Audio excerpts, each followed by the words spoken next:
13 jam setelah Hamas menyerang dengan 7.000 misil ke Israel, Perdana Menteri Israel Benjamin Netanyahu menyatakan Israel at war.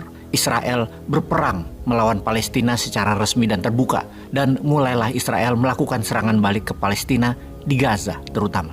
Awalnya di hari Sabat, hari sucinya Yahudi, Hamas menyerang dari sisi selatan Israel dengan roket ke arah Yerusalem dan Tel Aviv juga yang menewaskan 300-an orang lebih, melukai lebih dari 1.000 orang penduduk sipil dan menculik serta menyederai puluhan tentara dan menyerang instalasi militer Israel. Serangan Hamas terkoordinasi rapi dari darat, laut, udara. Dari udara menggunakan paraglider menembaki warga, kapal atau semi-military boat, juga drone. Dari darat ratusan orang bersenjata roket, senjata serang, dan ribuan warga turun masuk ke perbatasan Israel juga menggunakan bulldozer untuk membuka pagar kawat perlindungan warga Israel dengan Gaza Palestina.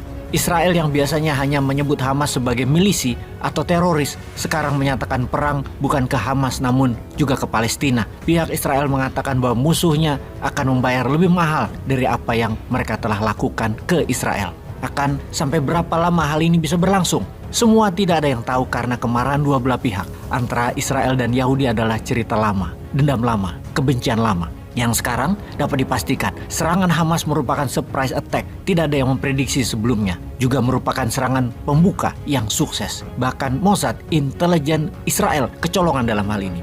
Sesuatu yang mereka jaga bertahun-tahun akhirnya terjadi juga. Israel off guard, lengah, sehingga ribuan milisi Hamas dan penduduk Palestina yang mendukungnya masuk ke wilayah Israel yang bagi Palestina itu wilayah mereka. Hamas memberi nama penyerangan tersebut Operation Al-Aqsa Flood, yang kemudian oleh pihak Israel 13 jam kemudian di tanggal 7 Oktober dibalas dengan Operation Iron Sword, yang sampai informasi ini diturunkan telah membunuh 400 warga dan mencederai lebih dari 2.000 warga dan tentara Palestina beberapa jam setelah operasi itu diluncurkan. Mereka bukan hanya masuk ke dalam wilayah Gaza, namun juga menarget top leader Hamas di tengah permukiman penduduk Palestina di Gaza. Bahkan bukan hanya roket misil diluncurkan atau RPG, namun pesawat jet tempur Israel menembaki semua tempat yang diduga markas Hamas, dan ini sudah merupakan serangan brutal dari kedua belah pihak. Serangan ini terbesar dalam 2 dekade terakhir semenjak Israel mundur dari Gaza di tahun 2005 dan Hamas menguasai penuh wilayah Gaza di tahun 2007 dengan pemilihan umum yang mengalahkan kelompok Fatah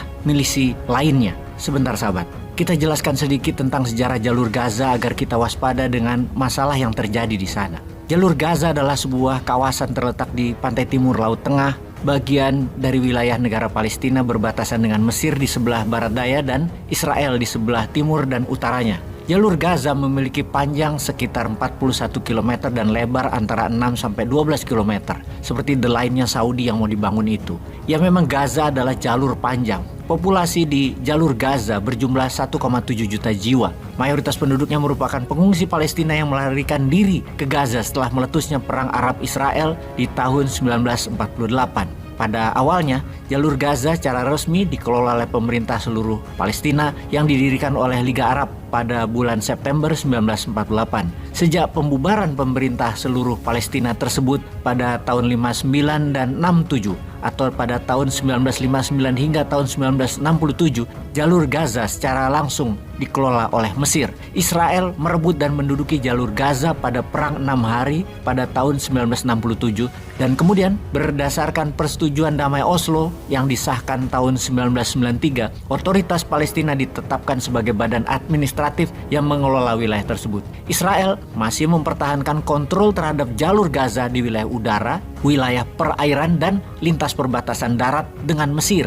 Israel menarik diri dari jalur Gaza pada tahun 2005 setelah ada konflik dengan Hamas dan Gaza menjadi bagian dari teritori Palestina, dan kemudian setelah pemilihan umum legislatif Palestina di tahun 2006, Hamas menjadi penguasa de facto di jalur Gaza yang kemudian membentuk pemerintahan Hamas di Gaza. Lalu ada teori konspirasinya. Masa sih Israel yang terjaga 24 jam sehari atas serangan musuh-musuhnya hari itu 6 Oktober 2023 lengah sehingga Hamas menyerang tanpa diketahui Mossad dan pemerintah Israel? Atau itu semua rekayasa? ternyata memang dibocorkan dan dibuat lengah, yang mana ini semua sebuah kesengajaan yang dirangkai dengan cantik oleh Israel sehingga Hamas bergerak, sehingga ada alasan Israel untuk mengambil Gaza. Dan kakak tertua Amerika, ada proyek senjata lagi yang baru selain di Ukraina dan Taiwan. Kita tunggu tanggal mainnya. Selalu waspada. Peace.